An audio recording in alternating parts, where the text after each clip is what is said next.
자, 오늘 우리에게 주신 하나님 말씀은 시편 118편 1절부터 10절까지의 말씀.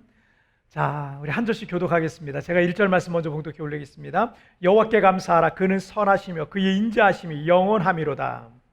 이스라엘은 말하기를 그 인자하심이 영원하다 할지로다. 이제 아론의 집은 말하기를 그의 인자하심이 영원하다 할지로다. 그의 인자하심이 영원하다 할지로다.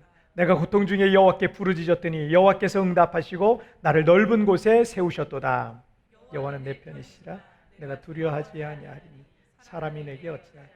여호와께서 내 편이 되사 나를 돕는 자들 중에 계시니 그러므로 나를 미워하는 자들에게 보응하시는 것을 내가 보리로다. 여호와께 피하는 것이 사람을 신뢰하는 것보다 나아. 여호와께 피하는 것이 고관들을 신뢰하는 것보다 낫도다.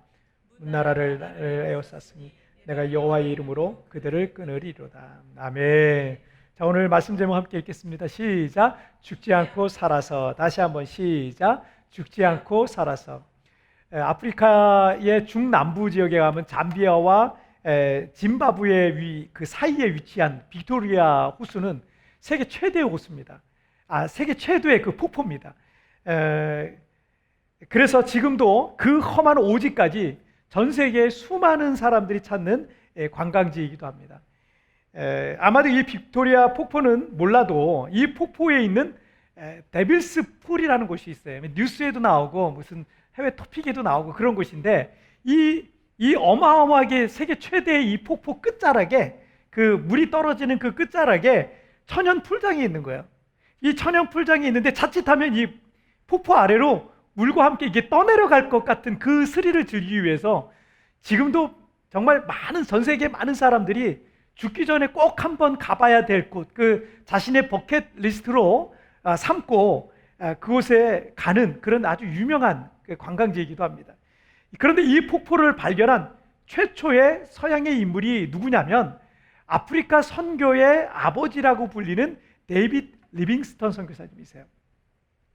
27살의 나이에 아프리카로 떠나서 30여 년간 아프리카 중남부 지방을 구석구석 다니면서 선교 지도를 완성했어요. 그때까지 아프리카에 대한 지도가 이 서양에 소개가 되지 않았기 때문에 이 구석구석 그 선교 지도를 만들어서 이거를 이제 그 후대에 있는 많은 선교사님들이 아프리카 선교의 길을 활짝 열게 되었던 것입니다.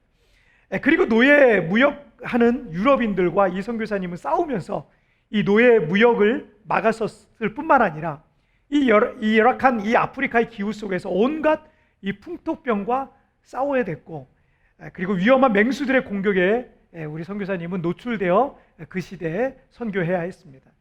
언젠가 밀림에서 사자에게 한쪽 어깨를 물려서 큰 부상을 입게 됐습니다. 이 사자가 얼마나 무섭습니까?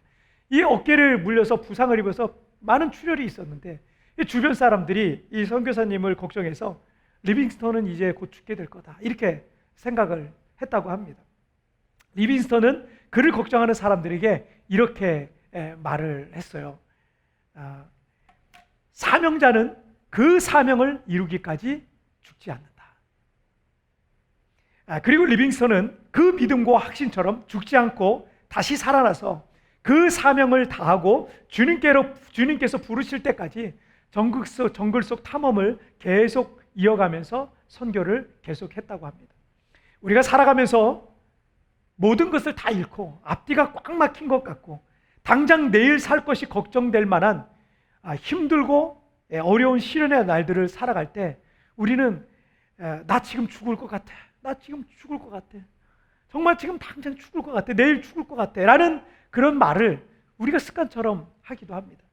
정말 이렇게 내 인생이 다 끝나는 것 같고 더 이상 내게 희망이 없는 것 같고 하나님조차도 더 이상 나를 돕지 않는 것 같은 그런 절망과 위기의 날에 우리가 당장이라도 죽을 것 같은 그런 생각이 들 수도 있을 겁니다. 그러나 우리가 살아있다면 아직 우리에게 주어진 사명 다 하지 않은 거예요.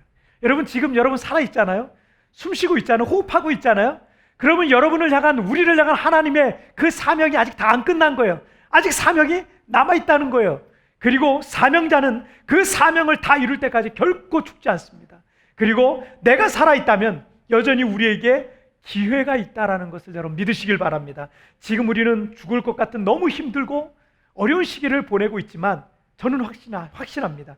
여러분, 우리는 죽지 않고 살아서 하나님께 영광을 돌릴 날이 반드시 오게 될 줄 믿습니다. 하나님을 노래할 날이 오게 될 줄 믿습니다.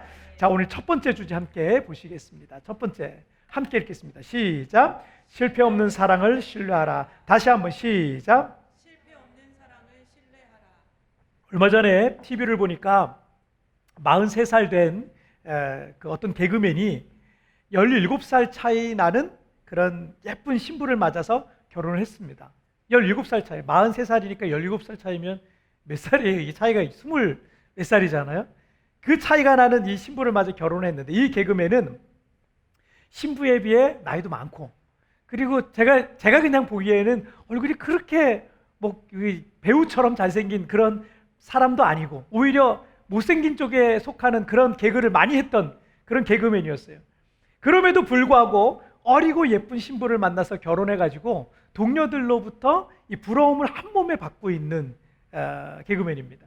사람들은 어떤 커플이 교제하거나 결혼한 것을 이렇게 교제하거나 결혼하는 모습을 보면서 신랑의 모습을 보고 신부의 모습, 남자의 모습을 보고 여자의 모습을 보면서 저 여자는 왜 저 남자를, 이게 좀 외모가 좀 차이가 있을 것 같으면 한 사람은 예쁜데 한 사람은 그렇지 않으면 저 여자는 왜 저 남자를 좋아할까?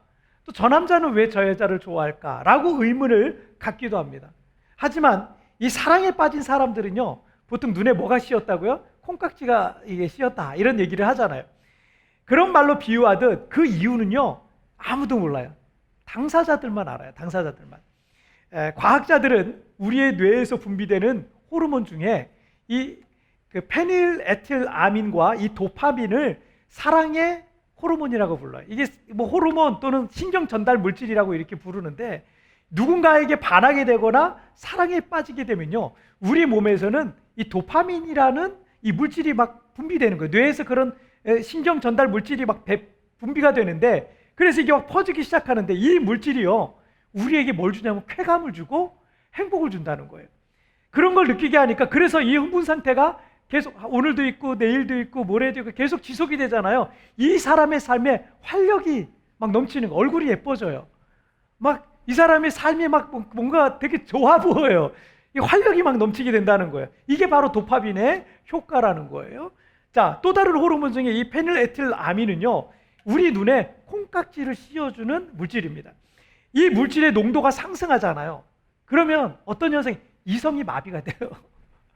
그리고 열정이 막 샘솟게 된다고 합니다. 그래서 그 사람 상대방을 생각하잖아요. 이 물질이 나오게 만든 그 상대방을 생각하면 기분이 막 좋아져요. 그리고 그 사람의 단점은요, 보이지 않게 됩니다. 콩깍지가 씌운 거죠.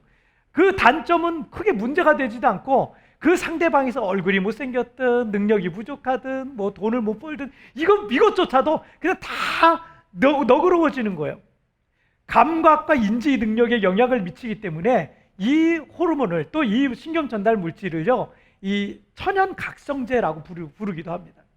그런데 미국의 코넬대 인간행동연구소의 신디아 하잔 교수팀의 연구 발표에 의하면 사랑은 우리 몸속에 있는 이 호르몬과 정말 관계가 있는데, 그런데 이 호르몬 또는 이 신경 전달 물질이요, 유통기한이 있다는 거예요. 900일 간다는 거예요. 900일이 지나면 이 물질에 대한 항체가 만들어지기 시작하는 거예요. 항체가 만들어지면서 이 감정이라는 게, 그 전에 내가 3년 전에 갖고 있었던, 2년 전에 갖고 있었던 이 감정이 점점 무뎌지기 시작한다는 거예요.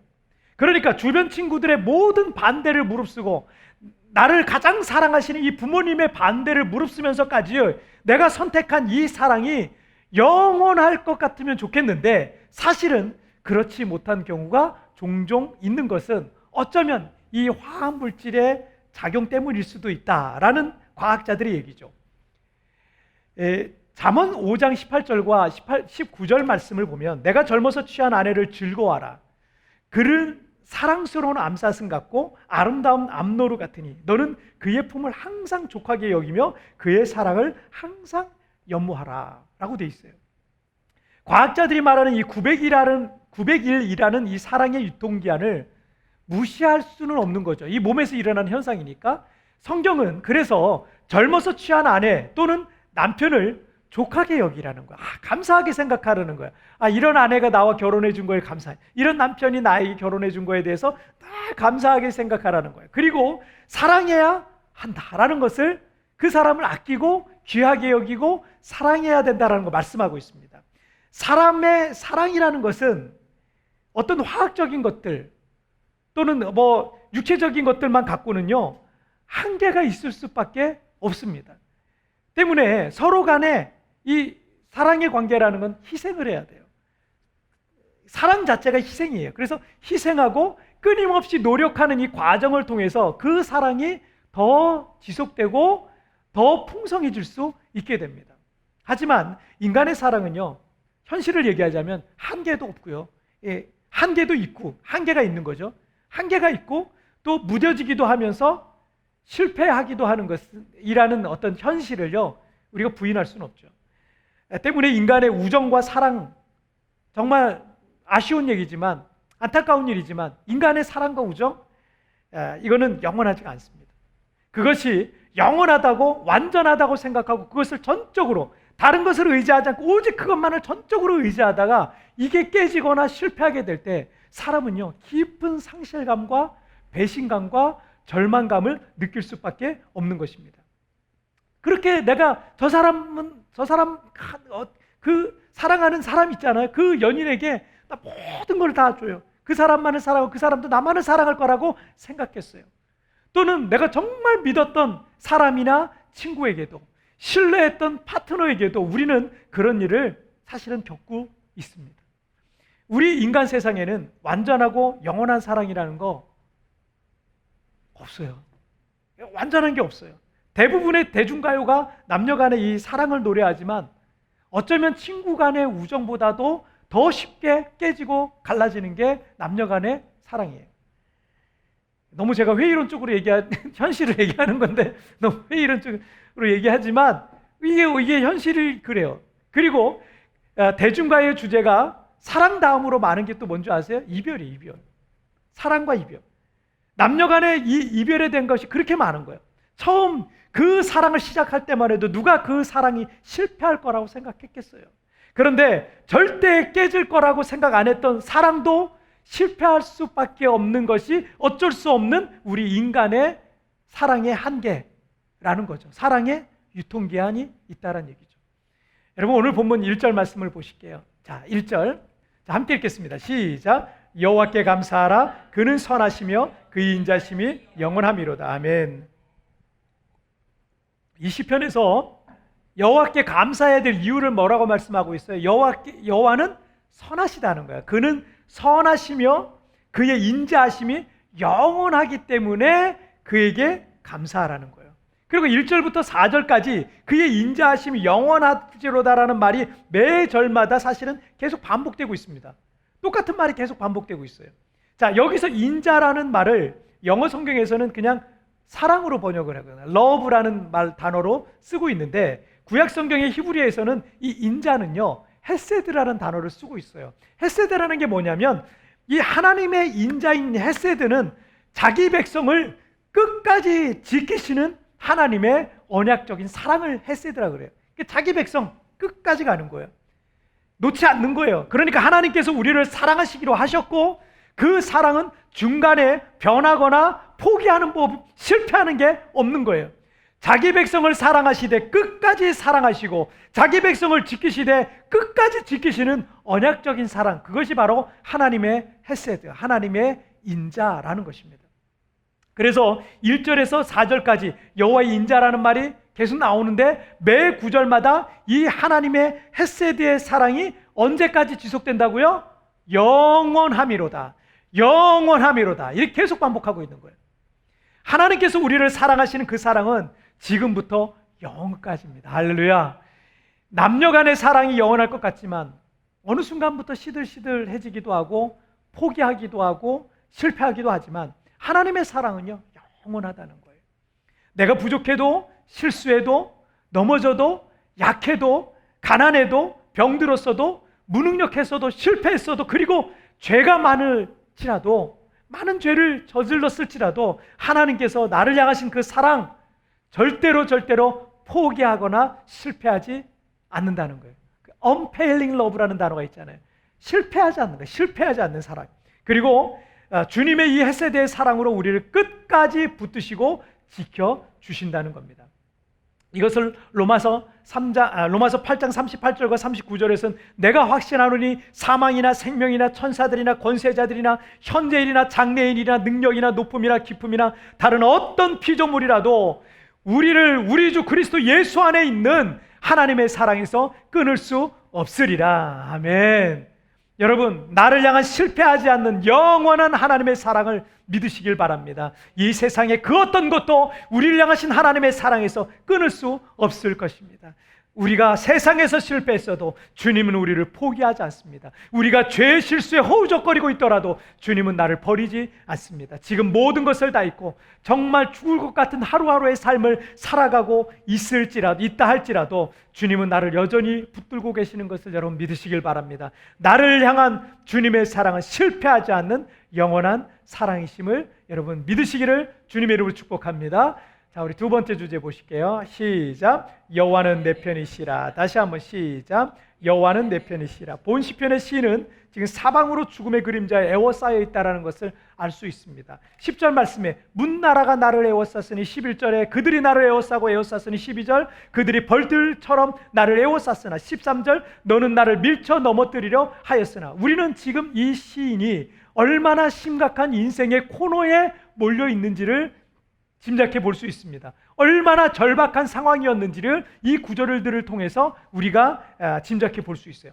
대적들은 큰 군대를 이끌고 와서 마치 이 시인을요 벌들처럼 에워싸서 시인이 도저히 빠져나갈 수 없고 벼랑 끝에서 밀쳐 넘어뜨려지는 것처럼 또는 그들을 대항할 아무런 물리적인 능력도 없는 절체절명의 위기의 상황을 보여주고 있는 거죠.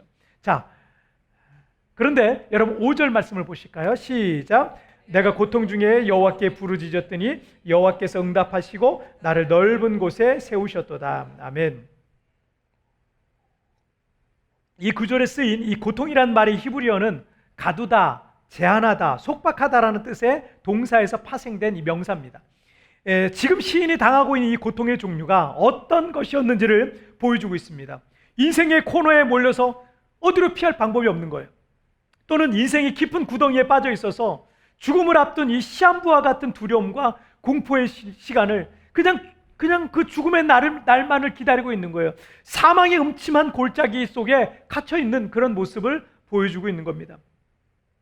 이렇게 내 힘으로 도저히 감당할 수 없는 상황 속에서 우리가 할 수 있는 게 여러분 그 상황을 경험해 본 사람은 알아요. 기도밖에 없어요. 할 수 있는 게 아무것도 없거든요. 그래서 시인은 그 고통 중에 여호와께 부르짖었다라고 고백하고 있습니다. 그렇게 하나님 앞에 부르짖었더니 하나님께서 그를 그 인생의 코너와 또 인생의 그 구덩이에서 건져서 높은 곳에 세우셨다고 간증하고 있는 것입니다.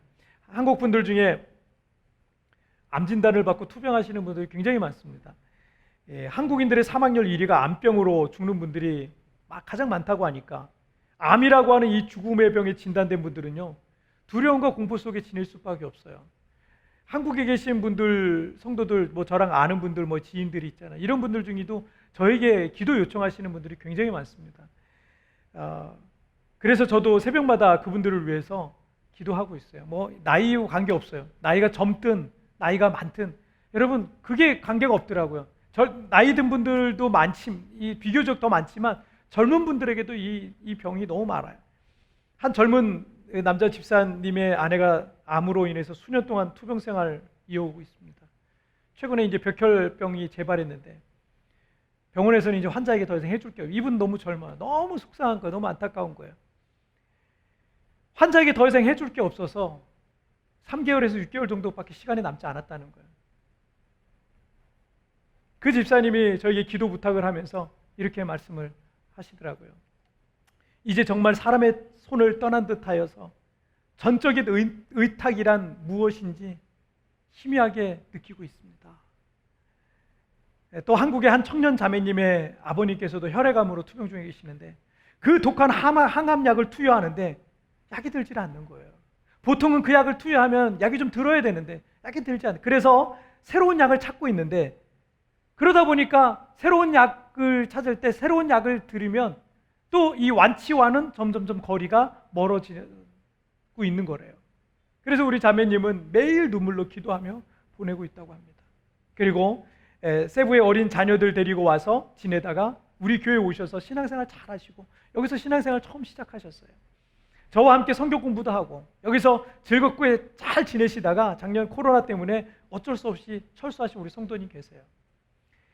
그런데 지난 3월 병원에서 희귀성 암 진단을 받게 되면서 큰 혼란과 공포 속에 빠지게 됐습니다. 지금 얼마 지나지 않았어요. 아직 엄마의 손이 많이 필요한 어린 철부지들을 지금 두고 있단 말이에요. 우리 성도님은 죽음의 기로에서 이 암병과 지금 외로운 싸움을 시작해야 했습니다. 그 즈음에 우리 성도님이 우리 교회 유튜브 설교를 들으시고 이런 문자를 저한테 보내셨어요. 정말 기도 많이 해주세요, 목사님. 저도 매일 기도하는데 자꾸 나약한 마음이 생기고 무서운 생각이 들고 공포스러워요. 진정이 안 되고 마음을 다잡았다고 생각했는데 자꾸 무너지네요. 우리 교회에서는 그때 이 40일 1시간 제물 기도라는 기도회가 진행되고 있었습니다. 우리는 이 코로나 때문에 모일 수는 없었지만 매일 1시간씩 혹은 그 이상씩 새벽 4시, 새벽 5시, 오전 중에 아이들 학교 보내고 이렇게 기도의 제물을 주님께 우리 성도들이 올리고 있었습니다. 그래서 저는 우리 성도님의 그 안타까운 소식을 기도자들에게 알려드리고 우리 성도들은 매일 그 성도님을 위해서 기도했습니다. 지금 우리 성도님은 정말 다행히 수술이 잘 됐어요. 아직 여러 차례 항암 치료를 받아야 됐고 지금 항암 치료를 받았고 지난주에 항암 치료를 받았고 또 다음 주에 또 항암 치료를 또 2차를 또 이제 맞아야 됩니다. 그런데 그 힘든 첫 번째 항암 치료 보통 여기서 다 구토하고 정말 사람이 완전히 엉망이 되거든요. 보통은 그래요. 그런데 이분이 이 항암 치료를 너무 잘 버티시는 거예요. 너무 잘 견디시는 거예요. 그 목사님 힘이 안 들어요. 목사님 기도해 주셔서 고마워요. 힘이 안 들어요.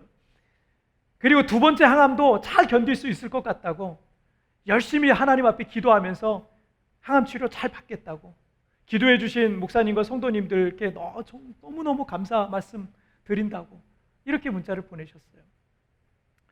여러분 6절 말씀을 보시면 여호와는 내 편이시라 내가 두려워하지 아니하리니 사람이 내게 어찌할까. 하나님께서는 기도하는 사람 편이십니다.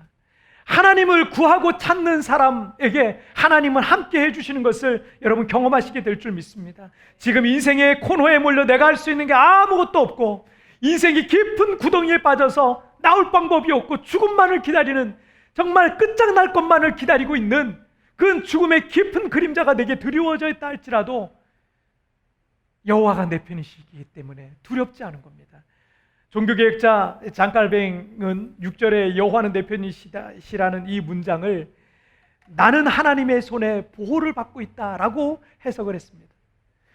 인생의 코너에 몰려있지만 하나님이 내 편이십니다. 나는 하나님의 손에 보호를 받고 있다는 사실을 여러분 믿으시기를 주님의 이름으로 축복합니다. 신학자 와이저라는 분이 이런 말을 했어요. 참신앙은 사람을 의지하는 것이나 지상의 권력, 즉 일시적인 권력 수단을 추종하는 것을 중단하면서부터 성장할 수 있다. 그리고 모든 인간적 도움에 연연하지 않을 때 하나님을 믿는 신앙은 비로소 살아있는 힘으로 활동하기 시작하는 것이다. 할렐루야. 지금 우리의 상황이 이 세상에 의지할 게 아무것도 없어졌지만 이때부터 참신앙이 시작되고 비로소 우리의 믿음이 살아서 꿈틀대기 시작한다는 것입니다. 여러분 17절 말씀을 읽고 오늘 말씀을 맺겠습니다. 함께 읽겠습니다. 시작.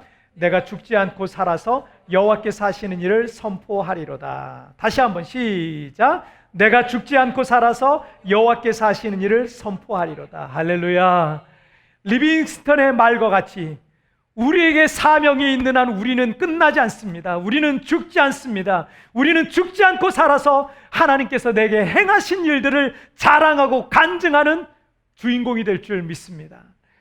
자, 오늘 말씀 정리해 보겠습니다. 자, 오늘 두 가지 말씀 나눴죠? 함께 읽겠습니다. 시작. 실패 없는 사랑을 신뢰하라. 여호와는 내 편이시라. 다시 한번 시작.